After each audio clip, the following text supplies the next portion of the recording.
தென்காசி சாரல் கூட நீ இல்லாமல் வைகாசி வெயில் போல வாட்டுதே.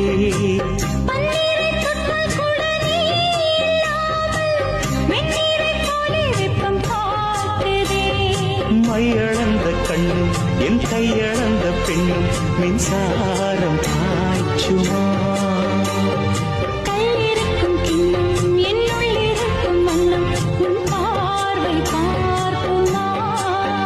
பக்கம் வா பக்கம் வா பள்ளி பாடம் சொல்லவா. இது முதலிரவா சொல்லவா சொல்லவா ஒரு காதல் கதை. சொந்தம் நீ அல்லவா உயிர் வாழும் வரை. என் மூச்சிலும் என் பேச்சிலும் உன் பாடல் கேட்கும் தினம் தினம் தினம். சொல்லவா சொல்லவா